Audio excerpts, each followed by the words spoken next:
asked to make a presentation, which I did some time ago, around business solutions in an economy and in a market like Russia. And honestly, looking at last week, I felt I was really tempted to change it, practically to change it all. But then, at the end, I decided not to change a single line, just for the simple reason that, as again Mauricio said, it's an economy, and it's an emerging economy, which is ups and downs, and we need all to decide in which side we are. Are we on the side of a long-term investment plan, and what exactly we're expecting from the Russian market? We are, as a system, as a company, in exactly this side, in investing over long term for the prospect of the economy of Russia. So I will not take much of a time. I will just remind a little bit to everybody, which I know you all are aware about our system, Coca-Cola Hellenic, and then I will get to the heart of my presentation. So Coca-Cola Hellenic, and Coca-Cola Hellenic particularly Russia. First of all, our group doing business in 28 countries, serving close to 600 million population of consumers, and having more than 38,000 workplaces, a large bottler, the second bottler of Coca-Cola company around the globe. And in Russia, we are rather well established, having 13 production sites across the country, from Vladivostok to as north to St. Petersburg and as south to Rostov, and also we have more than 74 actually depots as sales places around the country. We are a big system with 13,000 people. We say the Hellenic family, and we have a large portfolio of brands, both international and domestic brands. In the NRTD, no ready-to-drink, alcohol-free beverages. Our flagship brand, Coca-Cola and Coca-Cola Light, Sprite, Fanta, Schweppes, and the sparkling soft drinks are our key brands, while Nestea, Dobry, the #1 juices brand in the country, and our latest member of the family, Moya Semia, just acquired from Nidan in the middle of the year. So the Coca-Cola system is just a part of three companies: the Coca-Cola company, obviously, Coca-Cola Hellenic, and Multon, the juices manufacturer with the brands of Dobry, Moya Semia, and Rich. And speaking about what's local, what's domestic, what's foreign, and what's international, I think we need the numbers to talk. And the numbers purely are saying that 75% of all the materials we use are sourced here locally. In most of the categories, wherever there is availability, 100%, such as sugar. The rest is obviously the concentrate that we need to source from somewhere from outside. And PET, since PET, it is not, Russia is not self-efficient in producing PET. We are monitoring exactly the developments in the category, and we have plans to go in this direction as well. So some 75, three-quarters of our materials are sourced here locally. And that has its own significance as it gives jobs to people. At the same time, we are investing heavily behind properties that are extremely important for the country. These properties are definitely attached to sports and to active, healthy living. I heard very well about the healthy food, but active, healthy living is also the medium of really improving the standard of lives of the people, and therefore it's extremely important for us, our sponsorship in key events that have a dual purpose. First of all, to promote the active, healthy living and sports to the people of this country, but also promoting all the developments that are happening in Russia. And the biggest example, I believe, was the Sochi Olympic Games at the beginning of the year, of which we were proud sponsors. There is one more big event coming up, and this big event is the 2018 FIFA World Cup, which we expect, again, it will be a brilliant opportunity for the country for further development, first of all, of infrastructure, but also showing exactly to the outside community what exactly is happening in Russia, and there are happening many things. And as such a system would don't contribute only to the economy without 13,000 people or without taxes or without revenue, but also with all the jobs that are getting generated from sourcing local products, either on the agriculture or in the peripheral, like in distribution systems around the country. So, Coca-Cola Hellenic, yes, is an international group. Yes, we have a diversified portfolio with international and local brands. And the performance of our brands is, we can see the changes on any changes, potential changes or trends. We are remaining optimistic, and we continue to invest. We continue to invest to the potential of Russia. Now, I wanted to say a few words, and this is the heart of my presentation, about the business model in Russia. Business model in Russia, it's very simple, follows the market. So the market really, since previous decades, has been changed significantly. It was at the beginning, maybe without any modern trade, any supermarket, or very rarely you could see supermarket. It was a trade with which we had transactional relationships. The price was of the absolute importance. There were mostly small outlets with very small number of selling SKUs, and there were specialized stores. Either it was a butchery, either it was a bakery or dairy or whatever. Obviously, we're living in a different environment.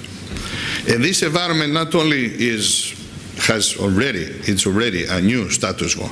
It's a new environment, but also gets further accelerated. So there is obviously a trade consolidation. Last year we went in this room, and Isaac Seps, who is really one of the most experienced people in sales, he was saying there is a certain channel of the market that gets disappeared. And at the time he said a number, I recall 40,000. Well, apparently there is no kiosk anymore. Done, history. And these changes are happening in a very fast time. So it's not only a consolidation of the market, but also gets accelerated. And this acceleration has certain needs.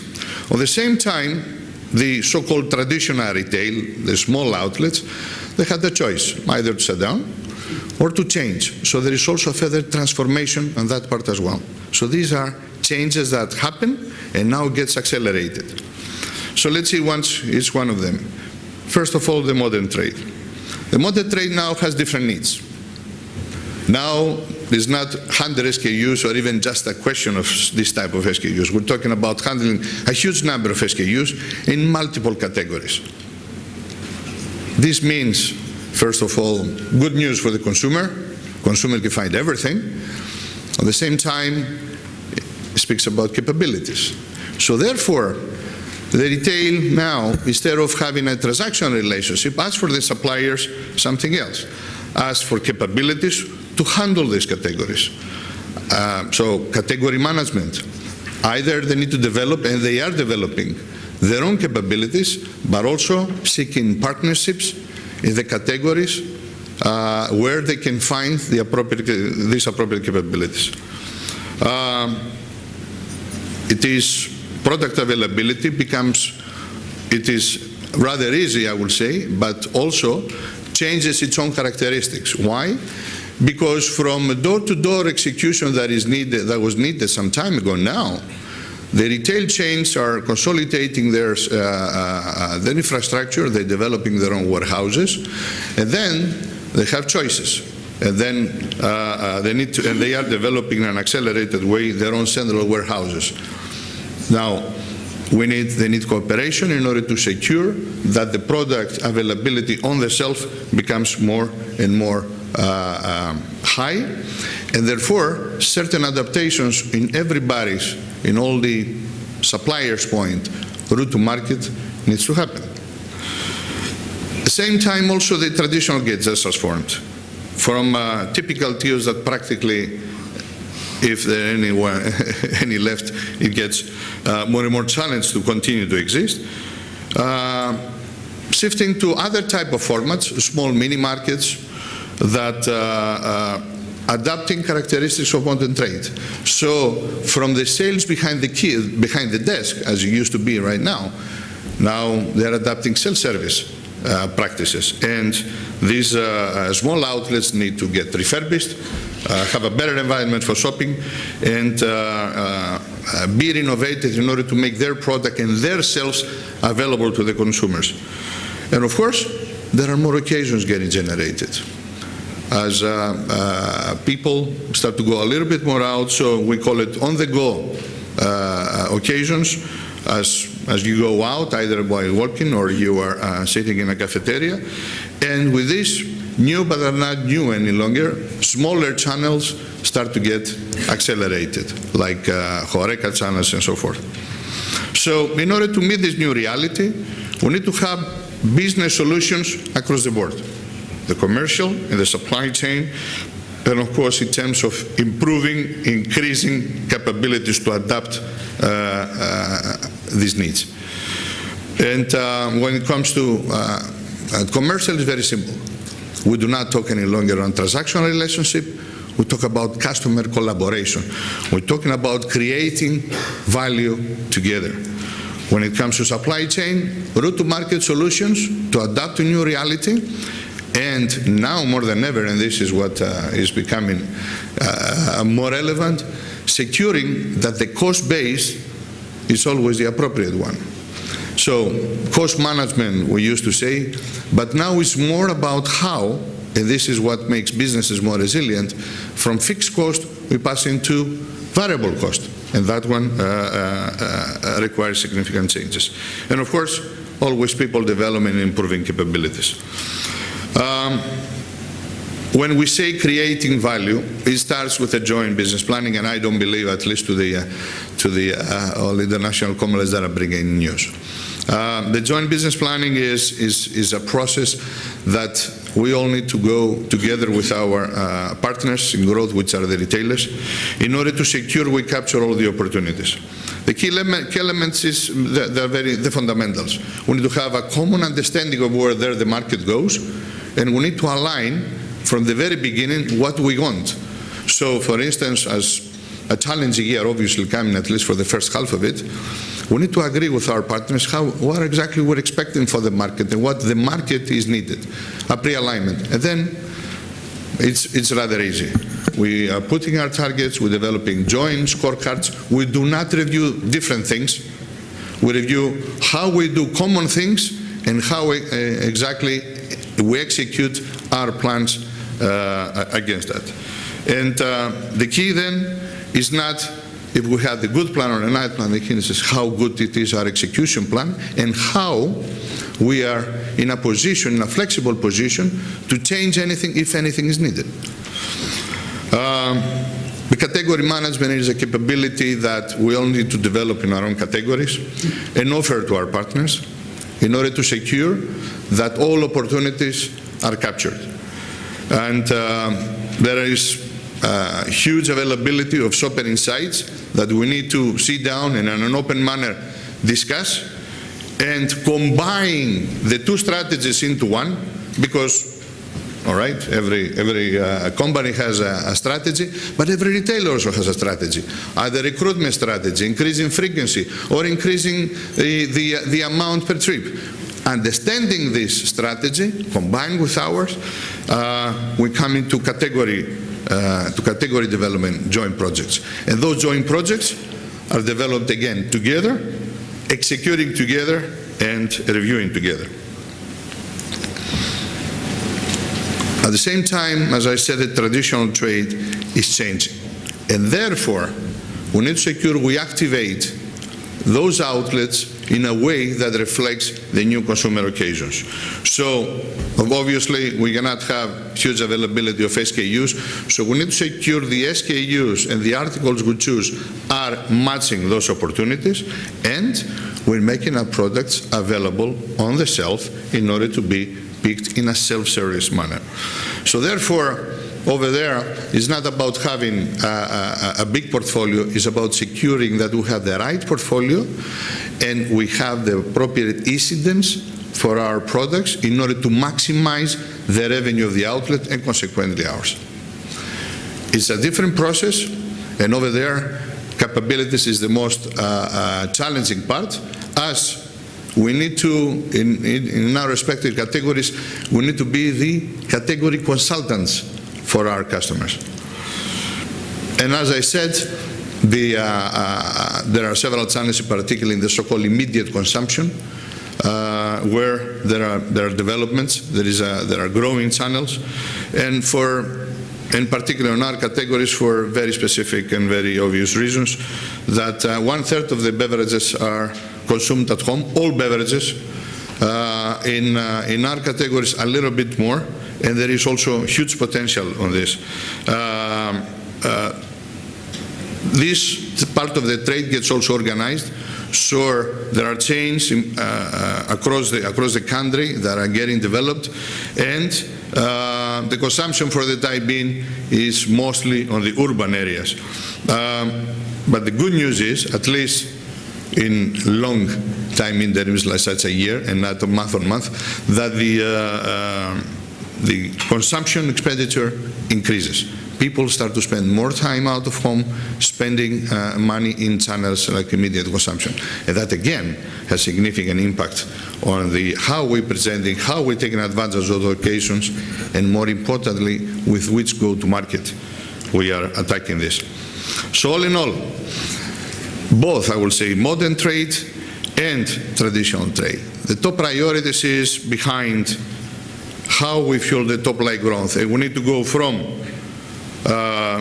I will call it transactional relationship with arguments, with negotiations, with penalties, to a collaborative one where we jointly have an action plan about an agreed plan. And then we need to have a more cost-effective supply chain, which I'm going to touch in a while.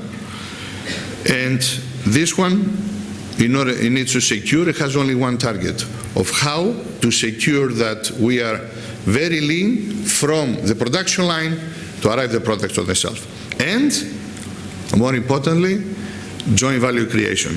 From a simple transaction relationship, we're discussing every year the same things, terms and conditions, to go to a growing the business via a joint business plan. The more important, the go-to-market, the route to market. The route to market, it's a bit more extended. It used to be a little bit more concrete. Now complies everything, from how we generate the order and until how we execute the order. And when it comes to traditional trade, there are alternative ways. We don't need the quote is you don't have to own it to control it.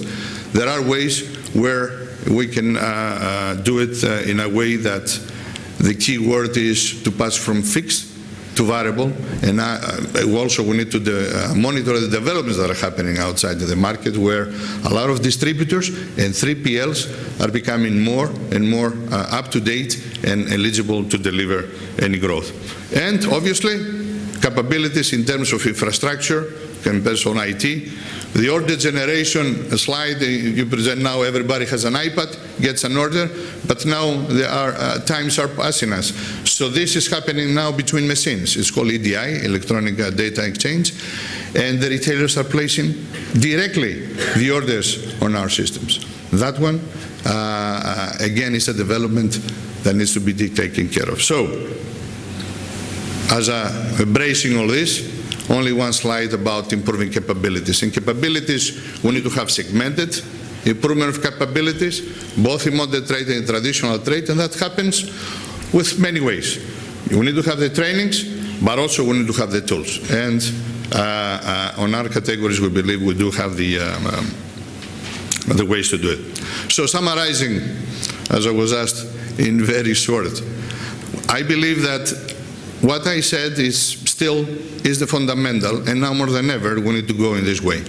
Identifying all the opportunities we have for growing our top line and controlling at the same time our cost. So the market changes in structure and needs. So there is nothing more to be done like having the right solutions across the board. Retail collaboration, dynamic route to market, cost management, fixed to variable is a key word, and capabilities development are not magic words, are something that we all need to do over time.